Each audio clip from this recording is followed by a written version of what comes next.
vamos agora à conversa com o cientista político, professor do INSPER, Carlos Melo, a quem já está postado. Carlos, já estou vendo, Carlos. Boa noite, Carlos. E eu já vou logo com a minha primeira pergunta. Carlos Melo, a sua impressão também é que o fosso que separa executivo e judiciário está se ampliando? Boa noite, William. Aparentemente, sim.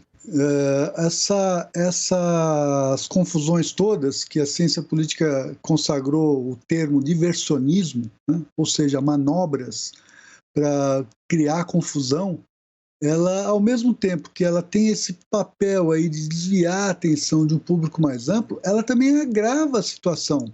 Ela também torna o relacionamento entre esses atores políticos todos, esses agentes políticos todos, muito mais difícil, muito mais complexo, deixa marcas, né? E chama a reações, como essa que você bem apontou, que já foi a reação da ministra Rosa Weber. Certamente não foi por conta de toda essa confusão, mas é claro que vem no momento, vem na sequência, vem no momento a calhar. E aí a linha do tempo dos fatos acaba criando mais um fato. Eu entendi o seu raciocínio. Exatamente. Carlos, a gente pode falar, vou usar aqui a palavra, por exemplo, como a maneira como o presidente provoca o STF. Não quero entrar no mérito se ele se sente na razão de fazer isso ou não, mas é o que ele faz. Ele provoca o STF na hora que o STF vai tomar decisões importantes, inclusive em relação ao provável candidato contra ele em 2022, Lula. O que o Bolsonaro está conseguindo? Olha, é o que o Bolsonaro tem conseguido em todas as áreas que ele tem se envolvido, desde da questão do trato da pandemia ou questões da economia, ele tem conseguido dar tiros no pé, William, com perdão da expressão. Não é? Porque isso não é nada produtivo. Aliás, é errado dizer que não é nada produtivo, é improdutivo.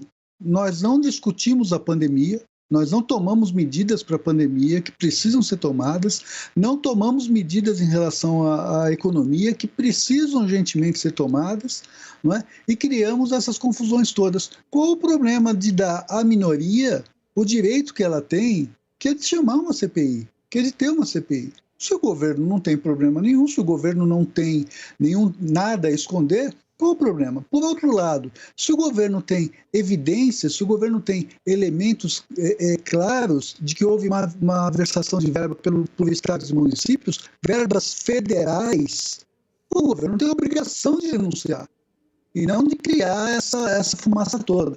E aí fica essa confusão, pode fazer a CPI, não pode fazer a CPI, deve-se fazer a CPI, não deve-se fazer a CPI, e enquanto isso, o Brasil naufraga na pandemia e na crise econômica. Carlos, por último, na verdade eu estou refazendo a pergunta de outra maneira. Você consegue identificar qual é o foco do Bolsonaro? Olha, o foco do presidente, desde sempre, é desviar a atenção. É desviar a atenção e criar uma grande confusão, né?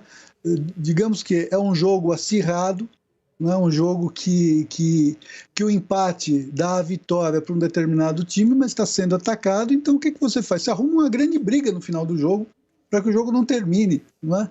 E que regimentalmente o juiz apite o final.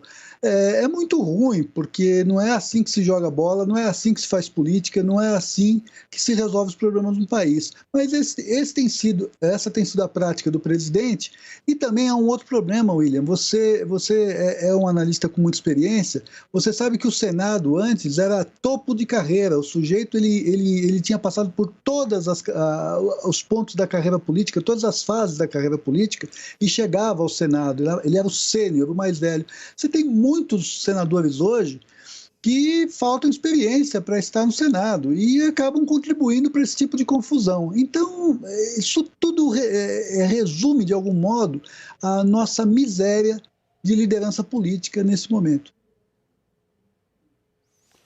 Miséria de liderança política, bem assinalado. Muito obrigado, Carlos Melo, cientista político, professor do INSPER, pela participação aqui no Jornal da CNN. Carlos, boa noite para você. Boa noite, William.